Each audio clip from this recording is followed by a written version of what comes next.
Hai guys, seperti biasa di video kali ini gua akan membahas beberapa berita yang sedang hangat diperbincangkan di dunia K-pop. So nggak perlu berpanjang lebar lagi, langsung aja kita masuk ke topik pembahasannya. Berita pertama yang ingin gue bahas di video kali ini datang dari grup rookie favorit gue, siapa lagi kalau bukan aespa. Ada apa? Mari kita cek dulu faktanya berdasarkan portal berita Pancake di Instagram yang berjudul Puncaki Tanggal Lagu Harian dan Mingguan, aespa Savage meraih Perfect All Kill alias PAK. Nih isi beritanya guys, pada 15 Oktober pukul 1.30 siang waktu Korea, iChart mengumumkan bahwa aespa Savage telah mencapai Perfect All Kill. Perfect All Kill diberikan pada lagu-lagu yang menempati posisi nomor 1 di tanggal lagu harian dan 24 hits Melon, tanggal lagu harian dan Real Time Genie dan Bugs, Daily Chart 5, Real Time Chart Flow dan Real Time Chart dan Weekly iChart sendiri. Lagu Savage sendiri menjadi topik hangat di kalangan warga Korea Selatan, terlebih setelah nama aespa melejit lewat lagu Next Level dan memantapkan gelar sebagai rookie monster dalam waktu kurang dari 1 tahun setelah debut. Tidak hanya ini menjadi PAK pertama aespa sejak debut, tapi juga PAK idol grup ketiga yang telah dicapai pada tahun 2021 sejauh ini. Setelah Brave Girls dengan Rolling-nya dan BTS dengan Butter, aespa juga menjadi artis SM Entertainment pertama yang berhasil meraih CHAK dan juga PAK di tahun 2021. Nah, jadi itulah isi beritanya guys. Yap, aespa akhirnya berhasil meraih Perfect All Kill. Gue udah ngeberitain beberapa hari yang lalu bahwa aespa berhasil meraih Real Time All Kill dan gue berdoa mereka bisa berhasil mendapatkan PAK gitu. Dan akhirnya kejadian dan gua seneng banget. aespa jadi grup Gen 4 pertama yang berhasil meraih Perfect All Kill, gelar yang sangat susah didapatkan di Korea sana gitu. Untuk mendapatkan Perfect All Kill lu tuh harus peringkat 1 di semua chart gitu. Nggak bisa walaupun fandom lu gede banget, nggak mesti atau nggak selalu lu mendapatkan Perfect All Kill. Bahkan di tahun ini dari idol yang bisa mendapatkan Perfect All Kill baru 3, BTS Butter, Brave Girls Rolling dan juga aespa ini Savage gitu. Dari 3 nama tersebut kita bisa lihat betapa susahnya untuk mendapatkan Perfect All Kill di Korea gitu. Karena nggak bisa mengandalkan fandom doang, harus public generalnya juga suka lagu lo, karena harus nomor 1 di semua chart gitu. Kalau ngandelin fandom mungkin di 1-2 chart bisa peringkat 1, di chart yang lain akan susah untuk dapat peringkat 1 gitu. Kalau public udah suka ya peringkat 1 di semuanya, dan akhirnya berhasil mendapatkan Perfect All Kill gini. Dan ya seperti kalian lihat tadi, Brave Girls fandomnya nggak gede awalnya, tapi gara-gara viral bisa akhirnya mendapatkan Perfect All Kill gitu. Grup-grup buatan MBC, acara Hangout With You kayak Saktri, Rivan Sister juga bisa mendapatkan Perfect All Kill kan gitu, yang tidak punya fandom gitu. Jadi nggak ada urusannya sama fandom-fandoman untuk bisa Perfect All Kill, harus public general Koreanya yang suka. Dan akhirnya aespa berhasil melakukan ini. Ini menjadi bukti bahwa nama aespa sekarang sudah mainstream di kalangan Korea, public generalnya sudah mengenal aespa. Memang kita harus thanks to sama Next Level kemarin yang membuat aespa jadi viral banget. Memang Next Level waktu itu tidak sampai Perfect All Kill, tapi pergerakan Next Level itu terus-terusan naik-naik, bahkan sampai sekarang masih terus ada namanya di acara musik gitu. Kemarin yang lucu adalah aespa melawan aespa di Music Bank, Savage melawan Next Level gitu, saking besarnya nama aespa ini. Dan ini lagi-lagi membuat gue seneng. Kalian semua tahu kalau gue adalah orang yang sangat mencintai industri K-popnya. Gue tuh suka K-pop gitu, gue nggak pingin K-pop itu abis gitu. Waktu Gen 2 ke Gen 3 dulu kan banyak yang deg-degan, Gen 3 bisa nggak melanjutkan generasi Gen 2 gitu, kejayaan Gen 2. Ternyata EXO seniornya aespa langsung yang seagensi yang berhasil membuka jalan itu. Habis itu muncul grup-grup Gen 3 yang hebat sampai akhirnya Gen 3 sespektakuler sekarang gitu. Dan kita udah lama menunggu-nunggu. Kalau kalian ngeliat video-video gue, kalian pasti tahu gue tuh sering banget ngebahas kekhawatiran gue terhadap Gen 4. Gen 4 bagus-bagus menurut gue, tapi mereka belum dapat recognize atau apa ya, atau pengakuan yang layak dari public general Koreanya gitu. Jadi gue tuh pingin banget ada satu grup yang mencetuskan kayak EXO dulu gitu. Dan ternyata aespa lah grup tersebut. Mereka akhirnya bisa mendapatkan recognize dari public Korea. Dan gue seneng banget karena biasanya kalau udah dibuka satu gini, kerannya akan boncor tuh, akan diikutin sama grup-grup lainnya gitu. Kita punya nama-nama hebat seperti Treasure, Stray Kids, ITZY, ada Stacy, ada Weekly, ada ENHYPEN, ada TXT dan lain-lain gitu. Gue pengen mereka juga segera mendapatkan hal yang sama dengan aespa sekarang gitu. Dan akhirnya kejayaan Gen 4 dimulai gitu. Dan ini seneng banget gue, sumpah. Gue tuh seneng banget buat gue, karena gue memang mencintai K-popnya gitu ya. Jadi ketika ada hal seperti ini, buat gue ini perayaan gitu. Buat lu yang suka K-pop juga kayak gue, harusnya merayakan walaupun fandom lu bukan Mai atau lu bukan penggemarnya aespa gitu. Karena apa yang dilakukan aespa ini akan jadi tonggak sejarah seperti apa yang dilakukan EXO dulu. Kalau EXO nggak memulai itu dulu, mungkin Gen 3 nggak akan segede sekarang gitu. Nah, Gen 4 dimulai dengan aespa, semoga makin besar lagi. Dan aespa harus diakui nggak main-main, gila popularitasnya sekarang. Berita terbarunya, bahkan aespa menjadi satu-satunya grup K-pop yang masuk daftar Rising Star versi media People, guys. Gila gak aespa? Dan ya, sekali lagi gue harus bilang gue seneng banget. Gue sekarang doanya adalah semoga grup-grup Gen 4 lain yang tadi gue sebutkan dan yang lain-lain deh yang baru debut nanti juga mendapatkan recognition yang layak dari publik Korea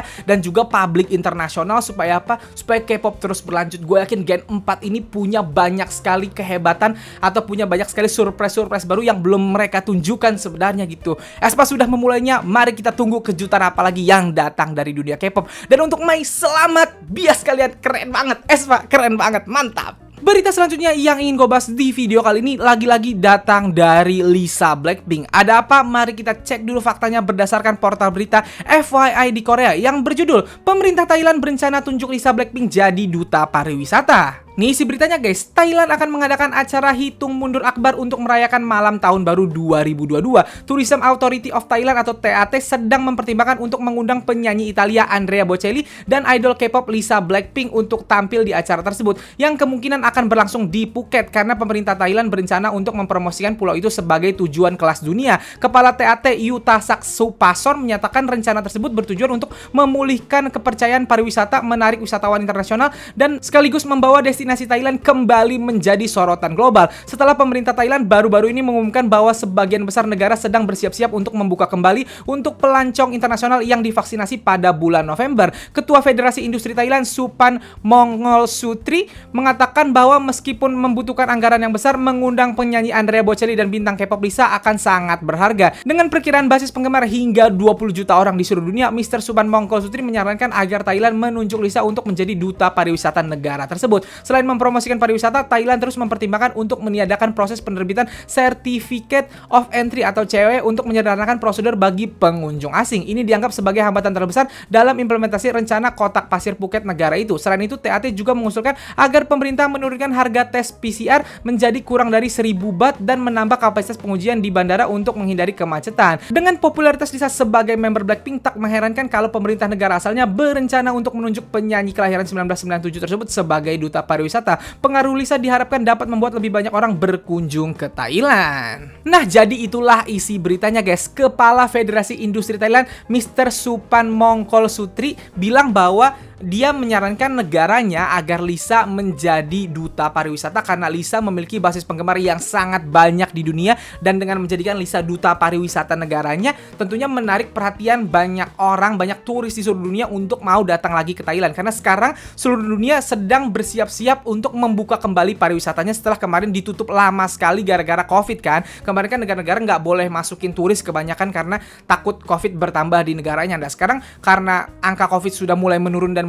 angka vaksin sudah mulai banyak gitu, akhirnya negara-negara udah banyak yang membuka termasuk Thailand ini. Dan sebenarnya idenya si Mr. Suspan ini dan juga negara Thailand ingin menjadikan Lisa sebagai duta pariwisata adalah ide yang sangat bagus dari segi negara ya, dari segi promosi dan ekonomi untuk negaranya gitu. Karena emang nama Lisa kan besar banget, menjadikan Lisa sebagai duta pariwisata adalah ide yang sangat cemerlang. Menurut gue juga begitu kalau gue adalah pemerintah Thailand gitu. Nah, yang jadi masalah, gue dapet DM dari banyak sekali followers gue di Instagram yang bilang, "Bang, setuju nggak akan ini?" Dan mereka ngasih tahu kalau ternyata masyarakat Thailand ya dan fans Lisa di Thailand justru nggak pingin Lisa ditunjuk sama pemerintah karena sekarang katanya keadaan pemerintah dan rakyat Thailand tuh lagi nggak akur. Mereka nggak pingin Lisa jadi alat politik atau propaganda politiknya pemerintah Thailand gitu. Jadi mereka malah pinginnya Lisa nggak usah terima tawaran ini gitu, tetap aja di Korea dulu gitu.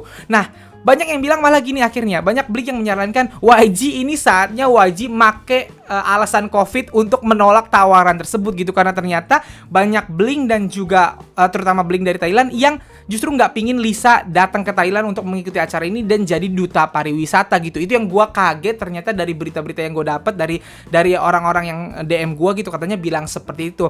Nah, gue menyampaikan ini karena gue mau bertanya nih ke kalian yang nonton gue. Kalian setuju nggak Lisa jadi duta pariwisata Thailand? Menurut pendapat kalian ini adalah sesuatu yang harusnya diterima oleh YG atau justru ditolak oleh YG? Apakah kalian setuju dengan pendapat beberapa followers gue yang malah bilang, "Bang, mendingan YG nolak tawaran dari Thailand ini." Nah, kalian sependapat sama itu atau justru kalian menganggap ini kan gelar kehormatan, gak apa-apa diterima aja sama Lisa, jangan ditolak sama YG? Silahkan kalau kalian punya komentar, tulis komentar kalian di bawah, oke? Berita terakhir yang ingin gue bahas di video kali ini adalah berita dari Jisoo Blackpink. Berita yang sangat membuat gue kesal guys. Ada apa? Mari kita cek dulu faktanya berdasarkan portal berita FYI.Korea yang berjudul "Terungkap Operator Grup Chat Porno Selidiki Kehidupan Pribadi Jisoo Blackpink". Nih isi beritanya guys. Pada Kamis 14 Oktober, Insight mempublikasikan percakapan antara Jo Jubin dan kaki tangannya tentang membayar pekerja layanan sosial yang dulu bekerja di kantor distrik untuk mencuri informasi pribadi seorang member girl group terkenal. Idol yang ternyata adalah Jisoo Blackpink itu pun diselidiki kehidupan pribadinya. Jo Jubin adalah operator dari Dr. Chatroom atau Nine Room, sebuah grup chat yang tujuannya menyebarkan informasi pribadi selebriti wanita. Tak cuma itu, berbagai video porno yang kebanyakan menampilkan gadis-gadis di bawah umur yang menjadi korban juga disebarkan di grup chat ini. Setelah insiden tentang grup chat tersebut dilaporkan oleh MBC pada bulan April, beberapa netizen mengungkapkan bahwa idol wanita yang terkena dampak adalah Jisoo Blackpink. Percakapan yang baru dirilis juga berisi kehidupan pribadi pelantun How You Like That itu. Pada akhir 2018, Jo Jubin melakukan pemeriksaan latar belakang selama 3 bulan terhadap Jisoo melalui jasa detektif swasta. Satu-satunya jawaban yang dia terima adalah Jisoo tidak bertemu pria manapun, dan ketika dia pulang, dia tidak melakukan apa-apa, bahkan tidak menyalakan lampu. Sementara itu, pada Kamis 14 Oktober, Divisi 2 Mahkamah Agung menolak kasasi Jo Jubin dan menguatkan hukuman semula yaitu 42 tahun penjara. Mahkamah Agung juga mempertahankan penilaian awal mereka mengenai pengungkapan dan pemberitahuan informasi pribadi oleh Jo Jubin selama 10 tahun. Mereka juga memperlakukan pembatasan pekerjaan di fasilitas yang berkaitan dengan anak-anak dan anak di bawah umur serta fasilitas kesejahteraan bagi penyandang cacat, memasang gelang kaki elektronik, pelacak lokasi selama 30 tahun dan denda 100 juta won. Nah, jadi itulah isi beritanya guys. Mungkin kalian juga banyak yang udah tahu tentang kasus atau skandal Nine Room yang sempat rame beberapa tahun yang lalu gitu, dan pelakunya udah ketangkep dan dia akan dipenjara tadi 42 tahun penjara gitu, dan dia katanya waktu itu menyelidiki idol girl group gitu, dan ternyata idol yang dia selidiki atau dia kuntit selama ini adalah Jisoo Blackpink. Kasihan banget. Pantesan di sini dikasih tahu bahwa Jisoo itu yang dia dapetin ya, Jisoo itu tidak menyalakan lampu bahkan ketika dia pulang dan tidak bertemu pria manapun. Kayaknya Jisoo juga udah ngerasa kalau dia itu diikutin gitu, makanya Jisoo melakukan hal-hal seperti ini. Kayaknya sih seperti itu gitu, dan gue kasihan banget sama Jisoo. Ternyata selama ini dia diuntit sama pelaku mesum kayak begini gitu. Aduh, Jisoo tahu ini mentalnya gimana ya. Semoga Jisoo tenang lah gitu. Semoga karena udah ketangkap Jisoo jadi bisa lega lah sekarang gitu. Tapi intinya gue kesel banget baca beritanya. Berita yang menurut gue sangat biadab. Nih orang sangat biadab gitu karena dia, videonya anak-anak kecil lagi guys yang dia rekam. Aduh, nggak ngerti lagi lah sama orang di bumi ini ada orang kayak gini gitu ya. Dan ya, sekali lagi Mahkamah Agung di Korea bekerja dengan cukup baik. Dia dipenjara 42 tahun penjara, 30 tahun penjara, dipasangin gelang kaki dan denda banyak sekali gitu. Memang nih orang harus dihukum seberat-beratnya karena dia udah melakukan ini selama 10 tahun gitu. Sekali lagi semoga Jisoo lebih tenang sekarang, baik-baik saja gitu. Dan Jisoo, kemarin abis berita iPhone, sekarang ada lagi berita kayak gini. Jisoo, semoga yang terbaik untuk Jisoo, amin. Nah, jadi segitu aja yang mau gue bahas di video gue kali ini. Kalau kalian suka video ini, silahkan like dan share ke teman-teman K-popers sekalian. Kalau kalian mau kenal gue, kalian bisa follow gue di Instagram. Dan kalau belum subscribe channel gue, silahkan di subscribe. Sekian dari gue, bye.